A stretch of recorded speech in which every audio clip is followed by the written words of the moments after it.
مولاي صل وسلم دائما أبدا. Ini pertama kali saya pakai serban. Insya Allah tidak sampai 1 menit nanti saya copot. Karena untuk gus-gus muda itu ada kaedahnya. Katanya dulu pakai serban setelah bisa baca Wahab. Kalau sekarang enggak, kalau sudah kaji dipanggil abah ya pakai serban. Saya ini santri sarang mulai kecil. Dulu pakai fikih, model usul fikih. Jadi kalau keyakinan Mbah Maimun itu kalau ada santri pakai peci putih itu dimarahin. Katanya beliau, wong desa itu kaji adol Tegal, adol sawah, mbok saingi ketul 5.000. Jadi ngelarani kiai itu, ngelarani wong desa itu dosa kata. Tapi beberapa kiai pakai peci putih karena sunat. Akhirnya saya sudah haji tapi keterusan pakai peci hitam karena mulai kecil diharamkan terus keterusan itu. Pakai serban juga gitu, dulu ada kaedahnya katanya boleh pakai ini harus setelah ini terus keterusan nggak pakai. Tapi ini alhamdulillah dikasih sama Gus Ali ini saya terima. Nah ini IARO apa tamlik tidak tahu.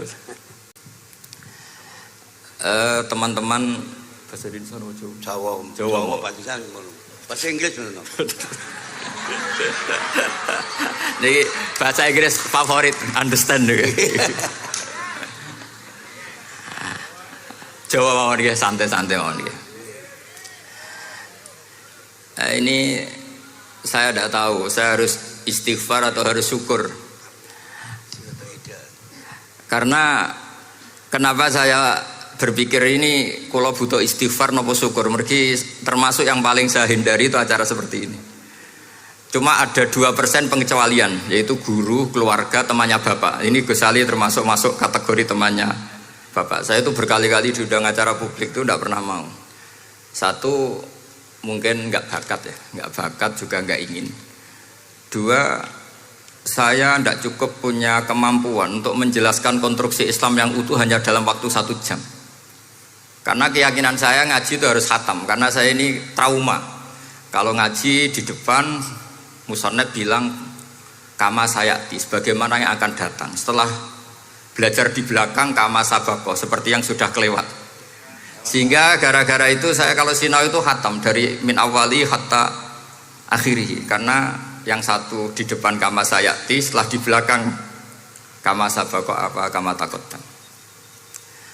Yang jelas ilmu yang saya tekuni memang ilmu tafsir. Gus Ali tahu betul tentang bapak saya karena mulai kecil saya ini menangi beliau belum tenar-tenar amat sampai sangat tenar, mungkin sampai langit kayak khawas. Begini, dulu saya di sarang itu pernah rois takrib, rois fathul mu'in. Tapi yang menjadi saya tambah alim itu gara-gara gejolokan bapak begini. Hak dhisik ana wong imami saking semangate ngapalno hal ataka hadisul ghasyiyah Jumat itu karena dia ingin keren ya pakai surat panjang gitu. Terus dia datang ketika takbir langsung baca bismillahirrahmanirrahim hal ataka hadisul ghasyiyah. Makmumnya bilang subhanallah. Karena dia agak pede dengan surat yang panjang diganti qul ya ayyuhal kafirun. Makmumnya masih bilang subhanallah. Sampai berkali-kali diganti surat kulhu, ya makmumnya tetap bilang subhanallah. Karena nggak tahu caranya mengingatkan kalau imam itu tidak baca Fatihah. Karena ada satu cara yaitu kon ngelingno ngangge napa? Subhanallah. Akhirnya wonten makmum sing nekat ora maca Fatihah. Nah, pertanyaan bapak saya, kamu harus berani ijtihad. Merubah hanya satu pakem mengingatkan imam itu pakai subhanallah. Karena kalau kasus seperti ini nggak cukup diingatkan subhanallah. Niki adik-adik kira-kira batal mboten ngelingno imam muni ora maca Fatihah. Kalau sampean bilang batal berarti nggak ada solusinya. Kalau bilang sah itu beberapa kalimat yang dalam pakem sholat itu napa? Membatalkan. Sampean milih batal apa enggak? Enggak polling saja kayak pemilu. Sampai saya tuh cari-cari, akhirnya ketemu juga di kitab Mizan Kubro diterangkan oleh Imam Malik bahwa kalamul musolli, musolli itu ngomong, kalau itu manfaat, tapi jangan ditiru loh ya, dan darurat, ya, dan darurat, maka itu boleh dan tidak membatalkan sholat. Misalnya imam sholat kemudian di bawahnya ada bom atau ada ular kobra, kalau nggak ada cara ya mau tidak mau harus diingatkan pakai kalimat, karena kalau subhanallah tok nanti gonta-ganti surat saja. Tahu-tahu mati dipatok ular apa? Kobra. Sehingga dari gejolukan-gejolukan seperti itu akhirnya saya berpikir, sampai saya nyari kitab-kitab Al-Madzhabul Arba'ah, karena memang nggak cukup. Terus pertanyaan kedua kata bapak saya tentang tradisi, misalnya orang-orang kampung kalau bikin batu bata itu dari tanah, kemudian kadang makjunun bisirjin, kadang dicampur dengan apa? Sirjin. Nggak usah diterjemah, ini sambil latihan bahasa Arab katanya. Masa pondok internasional nggak bisa bahasa Inggris sama bahasa Arab? Makjun ya. Ternyata mazhab Syafi'i ianya membolehkan atau nganggap alatut tohara itu dua, al-ma' wa turab. Tapi ternyata dalam mazhab Hanafi termasuk alatut tathhir atau alatut tohara itu an-nar, yaitu api. Alasan Abu Hanifah, orang mukmin yang banyak dosanya itu untuk masuk surga itu disucikan dulu di neraka. Artinya an-nar itu al-mutahhirah. Nar itu gunanya mensucikan. Sehingga batu bata karena sudah mengalami proses dibakar, maka berarti suci meskipun ma'junun bisirjin. Ya tapi jangan pakai tayamum, pakai apa? Nah, jadi kalau Anda mandi junub atau nggak punya wudhu, kalau nggak ada turab sama apa? Air, ada solusinya, yaitu wudhu pakai nar. Tapi itu jelas haram itu kalau itu, karena nggak mungkin nggak ada turab, itu nggak mungkin. Sehingga ini penting, gejolokan-gejolokan para ulama, para guru ini penting. Karena ternyata para nabi itu menjadi pinter, itu ya karena digojlok pangeran. Saya punya sekian contoh di kitab-kitab para wali.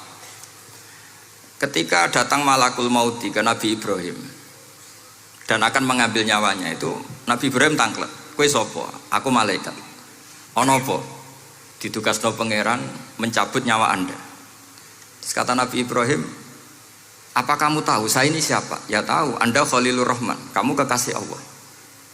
Terus kata Nabi Ibrahim, hal ra'aita habiban yumitu habibah, masa ada kekasih membunuh yang dikasih? Pasti Anda salah.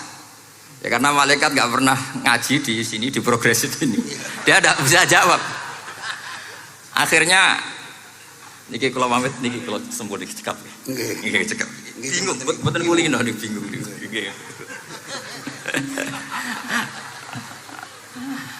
Akhirnya malaikatnya matur malih teng pangeran. Ya Allah, kata Nabi Ibrahim logikanya begini, wahal ra'aita habiban yumitu habibah.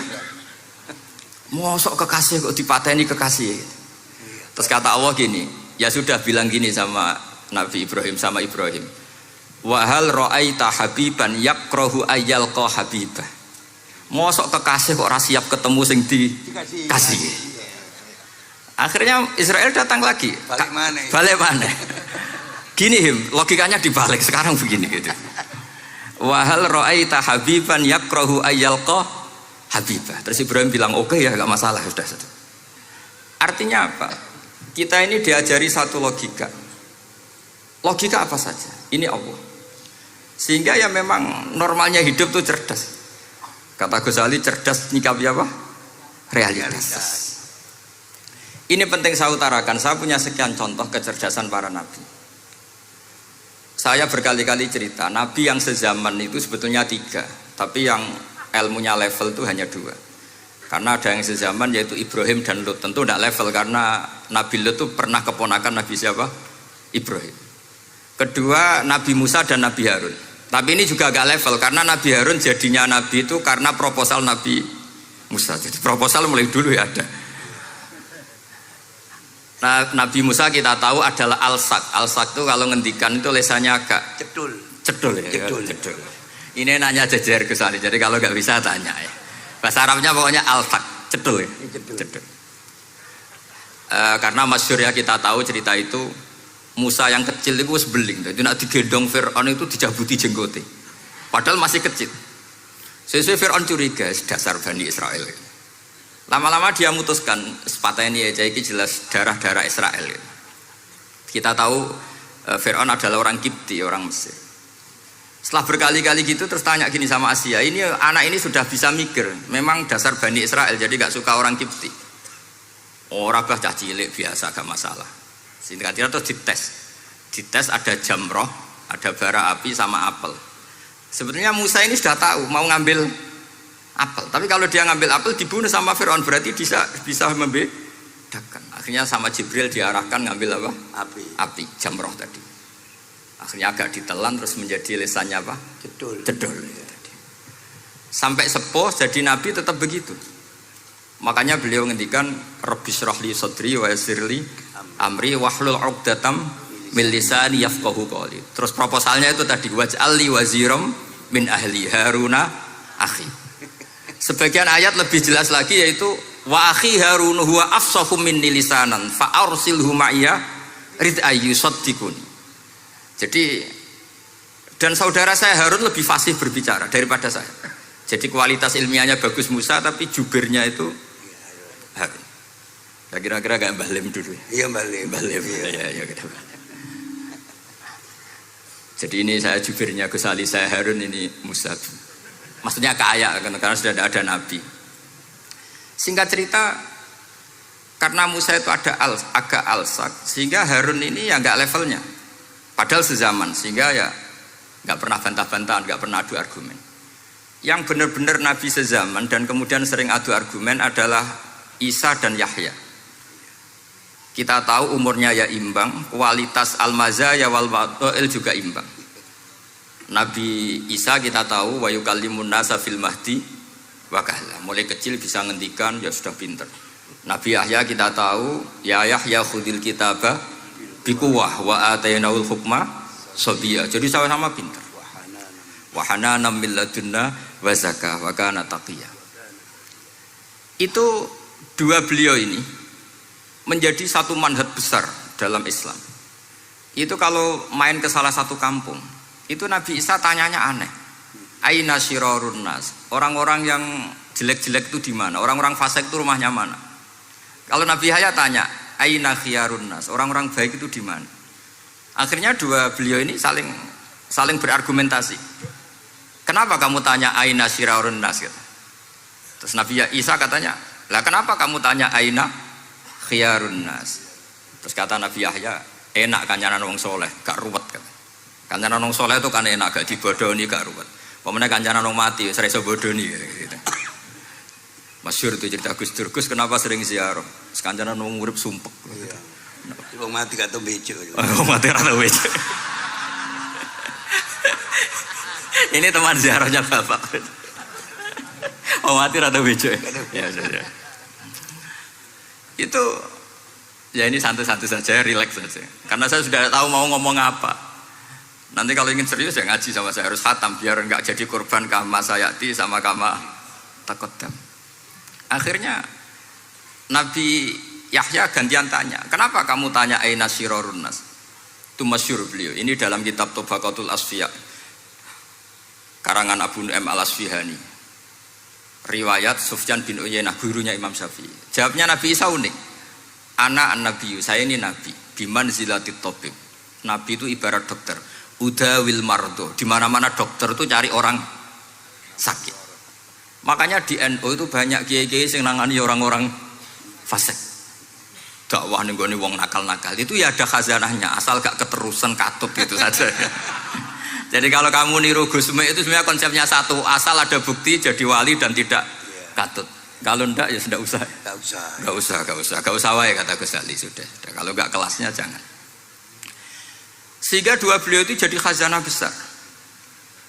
Misalnya Anda jadi kiai di daerah-daerah yang Islamnya sudah maju. Mungkin Anda ini hanya mendapat fasilitas dari Islam.